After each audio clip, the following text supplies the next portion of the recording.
right, so you're getting ready for your level 1 certificated educator Google test. So here's a few things that you might need to know or be more familiar with when you take that test. In this video, we're going to review some basic calendar skills. Keep, groups, sites, forms, and comments. So first things first, we're going to look at calendar. When you go to take the test, it is going to ask you to complete and set up a couple of calendar activities or meetings. So if you're unfamiliar with calendar, make sure you pay attention and practice. If you are familiar with calendar, maybe skip this part. So to create an event, you're just going to hit the create button. From here, it'll let you be an event, an out of office task, or appointment slots. Appointment slots, it'll ask you more about in the level 2 test. So first of all, you need to pick your date. You can click on any one of these days here to set up the day, or you can adjust it within the event here. Make sure that the most important thing I would say when you're taking the test is really read the question. The question is going to determine, is it a half an hour meeting? Is it a 3-hour time slot? Pay close attention to those details because it'll automatically give you an hour time slot here. That's kind of what it auto generates.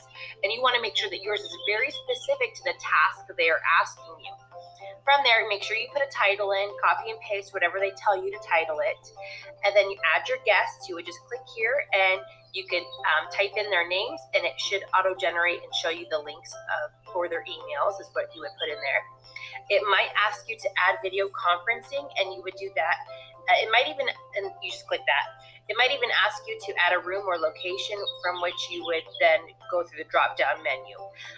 One other really important thing to notice is it'll probably ask you to add a calendar on a specific type of calendar. So if we look over to the left, over here, it shows you all my different calendars that I have, which is just bonkers how many I've got here.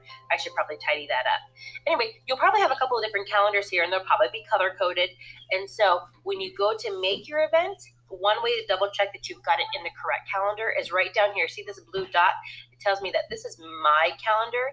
Maybe you need to change it for Girl Scouts or leadership, or whatever it is, and make sure that that calendar is the correct one for the task that they are asking you. And then for more options, basically it would just give you a little bit of if you needed to repeat it, if you needed notifications, which I do think in the test they ask you to create a notification. And so if you need to create a notification, you could do it 10 minutes before is the default, or you could change it to 9 minutes, or you can go all the way up to 15.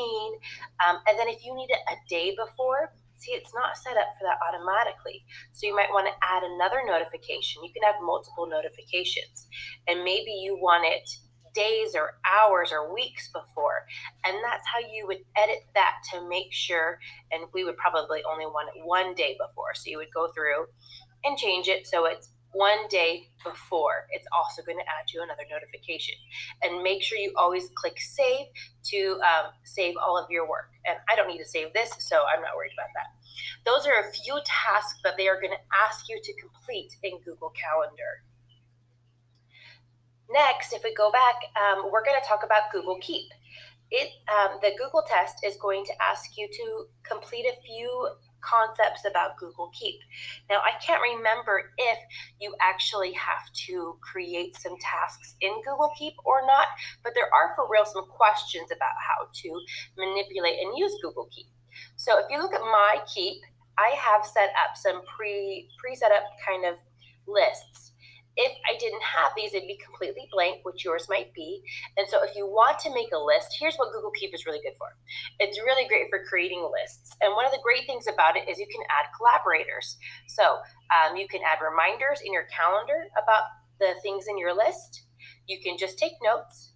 You can label them. You can archive them. You can even share them with others. So let's say I just want to take a quick note like help set up some videos. And that's my note to myself, and I'll just title it videos. Boom. And oh, it's not here, but guess what? Scroll down. There it is. And if I want it to be sitting up here in my nice fancy list, well, then I would go ahead and pin it to the top. See that little pin button? Now it's at the top, and I always know that I can see it first thing. Now, how did I get these cute little guys here? Well, those are just pictures, because guess what? You can add images. So you can add any image. Let's say I want to do level 1, and ta-da, the top of my picture says level 1 Google Educator, and maybe I have some lists here of things to do. Also, you can create checkbox lists, so I can check off, hey, I completed calendar, check. Now I'm working on keep, close. And so now I can see that those are done and all in the way. Some ways that Google encourages you to use this is for students to create and curate little like museums of information that they can use in a research project. So they might talk about something like that. Google Keep can let you add any kind of pictures that you've got saved. It can let you create lists. And then if you look here, see this plus, or this plus right here, I can add a collaborator to this list. So someone else can see my list and help me check it off if we're working on the list together. I can change the colors, and I can archive and even set those little reminders too. So Google Keep is kind of a great list maker and resource area. In fact, if you go to like slides and let me exit my presentation, over here to the right, do you see that Google Keep? If I click on that, it will then load up my Google Keep in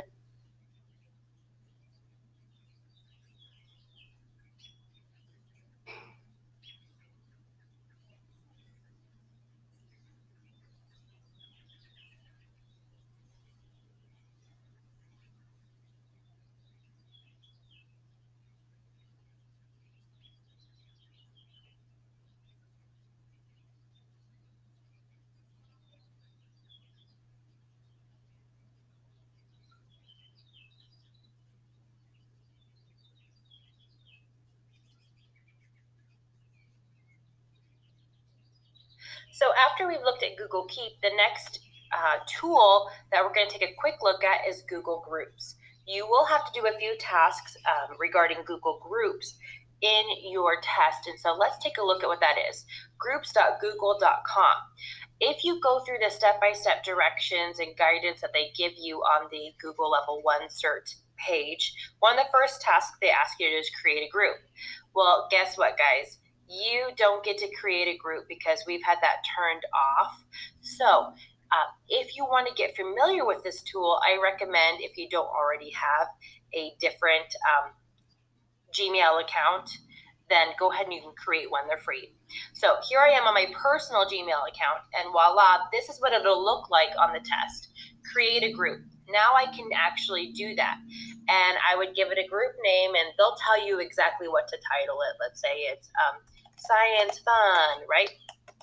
And they might say, oh, this group is already taken, so you might have to come, but they'll give you the name that you put in. So eventually it'll create a unique email for that group, and then you would then plug in some sort of description for your group. And I think then you just hit create, and then they're gonna ask you to go ahead and add some collaborators. All right, so I found a unique name, Science Fun in the Sun. We're here to have fun outside. So I'm gonna create my group, and they'll walk you through exactly group. The task will probably be to add a couple of group members. So here's how you would do that. You would click on your group, and from there I might click manage my group. Once I'm in the management mode of my group, onto the left side, see members. I can look by members. I can invite members. That's what you want to click on. From there, it says enter the email addresses. They will give you a set of email addresses to place in there and a message, and then you will click send invites.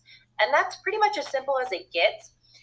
Google, in these particular tests and programs, really seems to promote Google Groups, or My Groups, as a resource for messaging and communicating with students in an asynchronous way.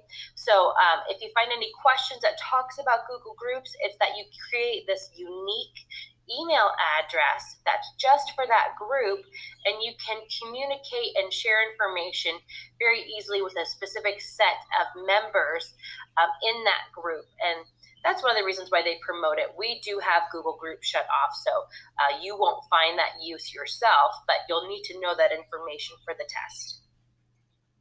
Next, we're going to go ahead and talk about sites. Sites is pretty fun because you can curate, ooh, that's a fun word to say, curate your own website. And it's as simple as you're going to go to sites.google.com.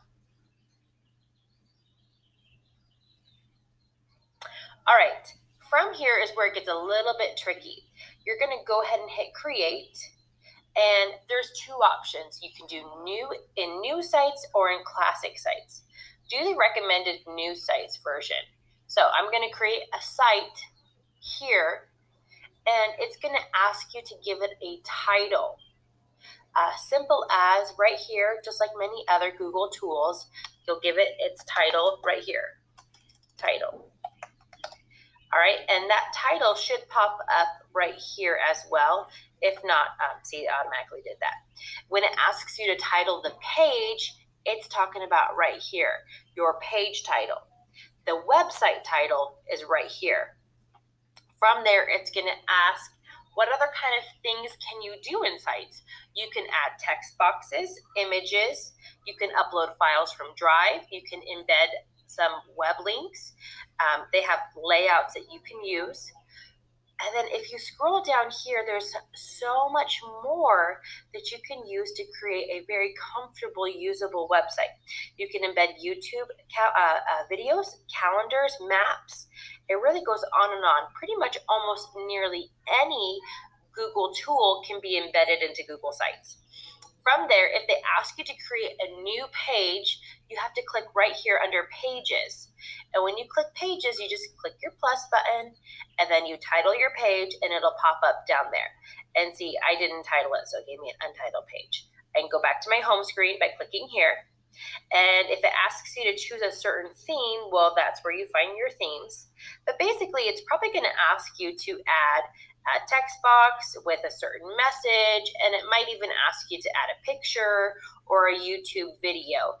And so you would just click YouTube and type in the web address they give you, or you could search like science videos. And if I wanted to get very fancy, well, then I would make sure that I had the specific video I wanted, but I'm just going to click any video, cool science videos. And ta-da, when your students come to this site, they will then be able to watch that video directly on your site. So you can kind of control ads in that way. And so anyways, Google Sites is pretty cool. In fact, Google, what they encourage with this is to create sort of a museum or a portfolio for your students. You can add collaborators, so multiple people can work on the same website at the same time, much like many of the other tools in Google.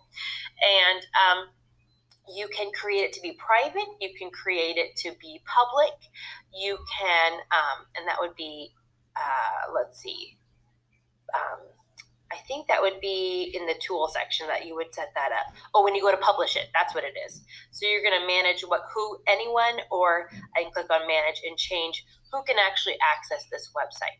So they think it's a great place to upload student work so it's publicly viewable with the link, maybe to share with family or to create some sort of digital portfolio or digital group work portfolio is what Google tends to encourage with this activity or this program. So next, we'll go ahead and take a look at Google Forms. Many of you are probably pretty familiar with Google Forms. When you go to do the tasks in your test, just like before, make sure that you're very specifically following the directions of what exactly it is they're asking you to do. And as long as you do that, you should be good to go. But if you're unfamiliar with Google Forms, let's go ahead and take a closer look. All right, it'll tell you exactly what it wants you to title the form. So you'll just click in that left-hand corner and plug in your title that they tell you to. And they'll then ask you to make some multiple choice questions. If you're unfamiliar, you just plug in your question here. Question goes here. Okay, and then either use multiple choice, short answer, or paragraph. You can use check boxes if there's multiple options available for an answer. You can do drop down. These are some of the newer features in there that you can create a linear scale. So on a scale of 1 to 5, how would you rate this? And then students would then rate that from there. And then a multiple choice grid would be like if you had multiple options here and then they chose. Anyways, go around, play with these options here if you're unfamiliar with them. But basically, from what I could tell from the test, mostly it asked multiple choice, checkbox, and short answer type questions. From there, you need to know about this required button. Do you want to require the question, meaning they can't move on until they answer it, or not require the question? Likewise, you can go to new sections based on your answer. I don't believe in the level 1 test that they'll ask you to do this, but this is kind of a fun feature, so that way you don't overwhelm your students. They can just look at one question at a time if you create sections. And I don't think they ask you to do any descriptions or shuffle orders, but those are things to be aware of just in case. It would be good to be familiar with. You can embed videos, which is a great way to kind of check to make sure your students are actually watching the video, and then posting in questions beneath that. You can add pictures, and from there, some of the things that the Google test will ask you is to set up some of these settings. So click settings, and here's a few things that you can change in your settings. You can collect email addresses, but if you want it to be anonymous, I don't recommend clicking that.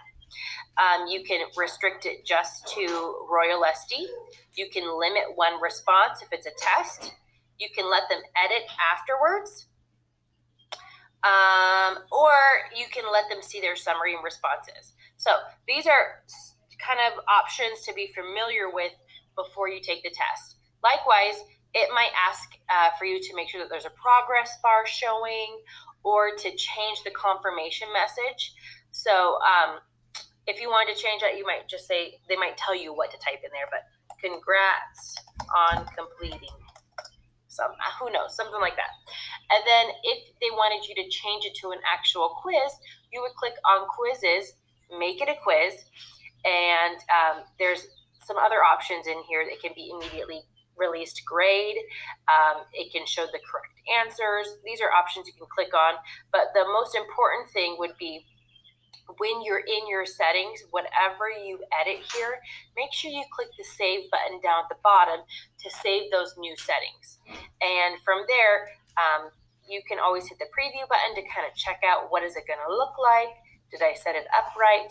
But mostly, as long as you double check and really read the question and specifically answer the tasks, no more, no less, then you should be fine.